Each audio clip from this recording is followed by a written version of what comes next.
Recently, with all the YouTube videos popping up about Hogwarts Legacy, it got me thinking about the question, is J.K. Rowling really a transphobe? Yeah, crazy question to ask, but did some research into it. I'm not sure if it was worth making a video on, but just when I thought I might drop it, I came across this video here. If you don't want to buy the game, cool. If you do want to buy the game, also cool. If you want to get mad at the people who want to buy the game simply for buying it, you're embarrassing yourself. And if you want to buy 10 copies of the game just to dunk on those trans people, you also are embarrassing yourself. Shouldn't be that hard of a concept to understand. J.K. Rowling is not a good person and not worth your support whatsoever, but forcing people to boycott the game is not going to put a dent in her wallet. Now, I could be reading this wrong. Hint, I'm not. I feel a moral imperative to oppose Hogwarts Legacy. And that is 100% fine to do. If you don't think the game is worth supporting because it harms the trans community so much, I completely get that. However, mind your own shit. I don't want to hear a whole moral argument of why I can't support Hogwarts Legacy and how buying the game is going to cause a transphobe to become rich. Because honestly, I don't care. I just don't. I don't know how else to put it. It's not my problem. And I know, that's selfish, but I don't know. I don't see these motherfuckers coming out to help me with every tiny little L I take. So why should I do that for them? Maybe that makes me a bad person. Maybe it doesn't. Honestly, I don't care. I mean, he's not even sure if this makes him a good person or bad person. And yet, he throws the label of bad on that woman who shall not be named. Oh, that's fine. Everyone has their opinions. Curious about other people's thought on this subject matter. If going with the initial premise, J.K. Rowling is a transphobe without really checking for it or checking your bias is a good idea. I linked the video in Mischief's Discord server, who did a similar video about Hogwarts Legacy. That seemed to have been a mistake to ask the question, is J.K. Rowling a transphobe? Both the server and the place I post in Discord, but that's neither here nor there. Because a couple minutes of chatting with him, I got timed out and the whole conversation was purged from the server. It really seems like a lot of these younger generations of gaming commentators just takes all this crap that's spouted about people online as fact, and everyone who sympathize and possibly are TERFs, trans exclusionary radical feminists, are automatically transphobes, such as J.K. Rowling and Dave Chappelle. And for certain people, obviously, such as Mischief, anyone curious about asking people about digging into the actual facts of the matter for yourself, because I really don't believe it's such a simple matter, are idiots. Death of critical thinking is upon us, or people just don't care enough to dig deeply into things that are self-evident, I guess. That's fine. To each his own. Your Discord, your rules. And like Kim, I could be assuming, maybe he talked about this in another video or with friends, I don't know. Mischief doesn't seem to care about getting into the finer details of discussing such issues like, is J.K. Rowling even a transphobe? Even when he has videos covering the topic about the boycott of the game because of her said transphobia. But I do understand addressing that hot potato would probably be tough for both Kim and Mischief. Still, they just run with this fact that the game series, based on her popular book series, but has little involvement with the woman herself, is more the issue that they're centered around, and I get it. It is easier just to go with the crowd, the accepted narrative within your in-group and just assume it's true and defend the game on its own merit. But frankly, I find that just a little bit odd, and I'm at least glad that there's others who feel like it is an issue that should be addressed. So J.K. Rowling has been following the production and release of this game very closely, and J.K. Rowling has said a few things that seem to be anti-trans, but there's one quote that really stands out from the rest,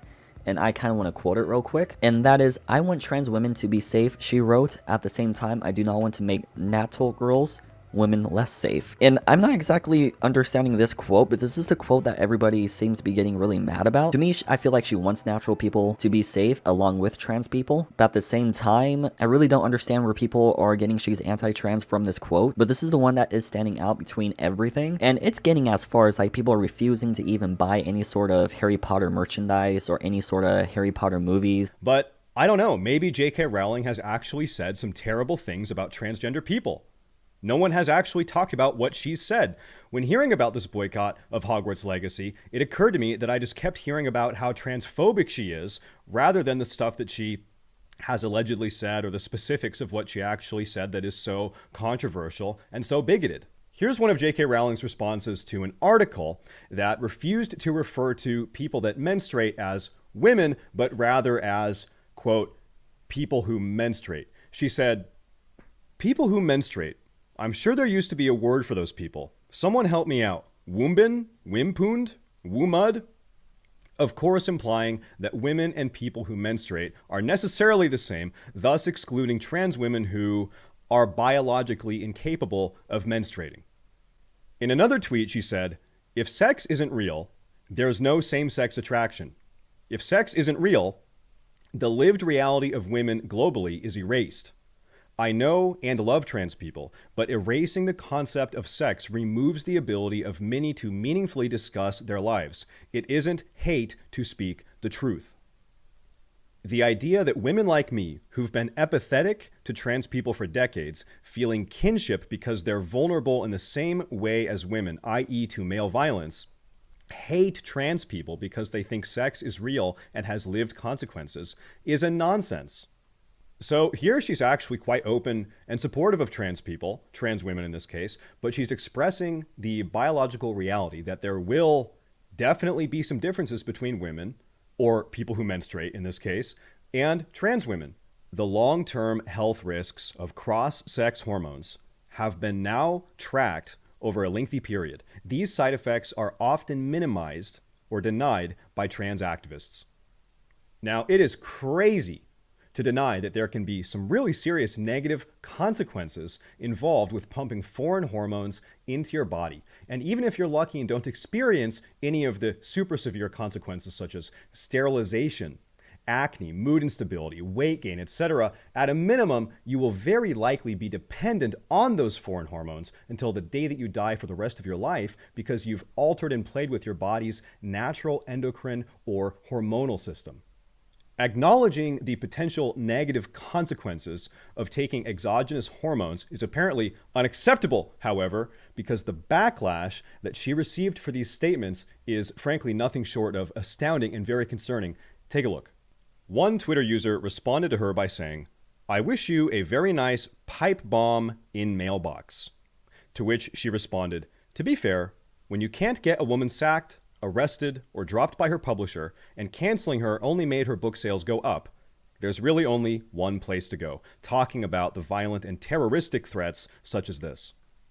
She then followed up by sarcastically saying, "Yes, but now hundreds of trans activists have threatened to beat, rape, assassinate, and bomb me. I've realized that this movement poses no risk to women whatsoever." These types of threats of violence, doxing, or harassment towards J.K. Rowling, and also just regular consumers that want to play Hogwarts Legacy, a video game, cannot and should not be tolerated as being acceptable or status quo responses for a terminological disagreement like this.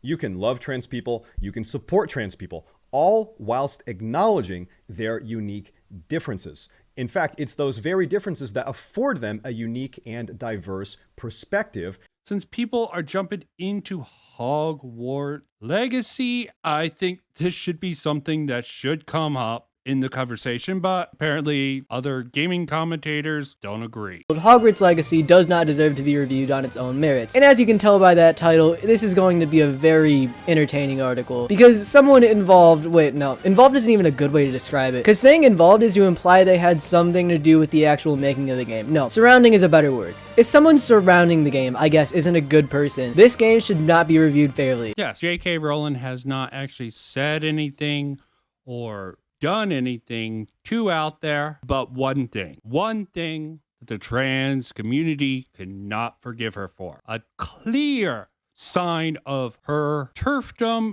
and therefore her transphobia. So, If you want to pause and read these moronic takes, be my guest. But they're all saying the same basic thing. And I would rather analyze it a little bit. Here's their logic. If you buy Hogwarts Legacy, you're killing trans people. Why? Because J.K. Rowling gets even more money from the game's success, which she will turn around and use to fund her TERF activism. And because TERF activism specifically excludes trans women, when J.K. Rowling decides to do activism with her money, like, for example, opening a female-only domestic violence shelter, that is a facility that won't help trans women, meaning there's less resources available to trans women than there could be if the shelter included them, which means that trans women are now at a higher risk than they would have been, meaning that they're more likely to be stuck in a domestic violence situation, have to endure abuse, and be driven to drug use, prostitution, and suicide. The problem with this example is that it presupposes that trans women have a right to J.K. Rowling's activist money. And because J.K. Rowling refuses to give it to them, that's the same thing as directly killing trans women. And if you give J.K. Rowling money by buying this game, you're killing them too. It's part of the wider logic that the existence of billionaires kills the poor because the billionaires could be using their wealth to help them, and they don't.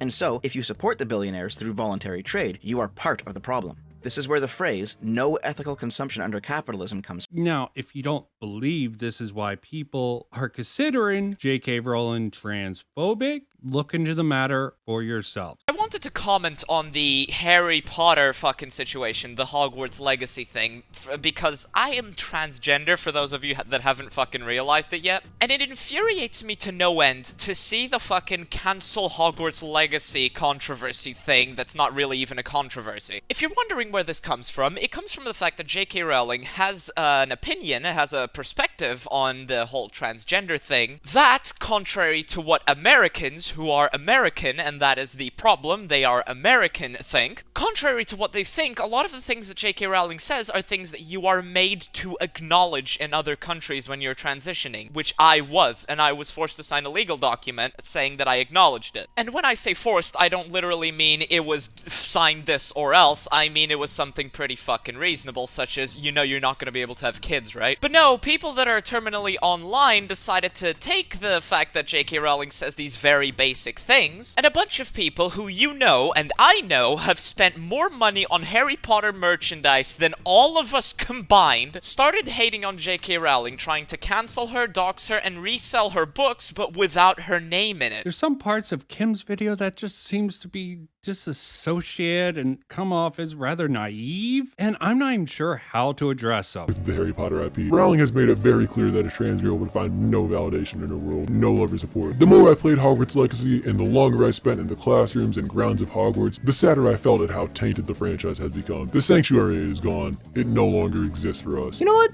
That was actually a really good idea. I don't know, the last part of this article is actually kind of solid, and I can see the makings of an actually talented writer. Like, if this whole article was about how horrible of a person J.K. Rowling is for taking that sanctuary away from the LGBT community, it would be fucking great. Like, I genuinely got chills my first time reading through that first paragraph right there. Yeah, well, the people who want to support this game are going to support it, and the people who don't want to support it aren't going to. It's that simple. Don't try to make people look like bad people. Explain why her take is bad, because it's very clear she doesn't understand the perspective of a trans person, and to show her how she's wrong. I don't know how he's getting this information from. He doesn't go into the details, but I doubt he's bothered with the actual leftists who made all these initial J.K. Rowling being a transphobe. There's always going to be crazy far left people like this. Mostly guilty by association and very deep reading into her little essay, such as John, ContraPoints, Philosophy Tube, you know, all those red tubers. But even if I am wrong here, and Kim has looked into this, all the literature and all the videos on the subject and formed his own opinion, which he is propagating on his YouTube videos, I'm still not a fan of the methods most of these leftists or bread tubers use to prove their conclusions in their videos and video essays, much like how I'm not a fan of how Kim just accepts the perceived belief that J.K. Rowling is a transphobe. I think it's a lot more complex with that. TERF adjacent, TERF is fair enough, but transphobe, that's a step a little bit too far in my opinion, given what I've seen her write. Of course, she could just be hiding the bias, dog whistling and all that stuff, but I am reluctant to believe such things as that easily without a really convincing argument, which I haven't seen to such a great degree. So, in conclusion, is J.K. Rowling truly transphobic, or just believes that some of the more extreme activists and branches of the trans right movement are hurting the feminist movement, which she cares about a little bit more deep? It's not an either or. You can care more about feminists and still care about trans people, just to a lesser degree, especially if they come in conflict. Sort of how Dave Chappelle, let me not get it. But I can't truly address that because I can't actually know for sure. I can only judge based on what I see and find out on the internet. And I've looked into this. I've shown some of the information that I've looked at. There's a lot more that I haven't, but I'll have links below. Now, I could do an over-analysis of her essay, assume just because she associates with people much more radical than herself, that maybe she's hiding her power level, dog whistling, etc., and, take some of her snippy comments on Twitter out of context to try to say that that's who she truly is and other tweets or other things she's written aren't. I don't know. Or I can think maybe she's just a human being. And the more these activists online try to paint her as a transphobe and harass her, at least in her opinion, online, the firmer entrenched she becomes in her beliefs that these people aren't good, they aren't acting in good faith, and that they're legitimately what the TERFs believe. Just men in dresses trying to infiltrate the feminism and changing it into the patriarchy or some nonsense like that. I never really cared much for feminist philosophy or intersectional philosophy. I tend just go with what I can objectively see and indicate and try to get a understanding of people's psychology when I sort of looking into these matters. Now, this isn't that deep of a dive. I'm just trying to take a look at both sides of the equation, probably more on one in this case, but that's how it goes. Now, I really don't have much of an opinion on the woman. Not a big fan of the Harry Potter series. Always thought it was sort of mid. Was into the first few books, but got out of it later and barely remembered in the movies. I'm sure I watched or read any of them. I do know my sister got me in the first few books, but after that, fuzzy. But I do think that they were extremely lucky to get as popular as they did, as someone who spent a lot of time reading in this era.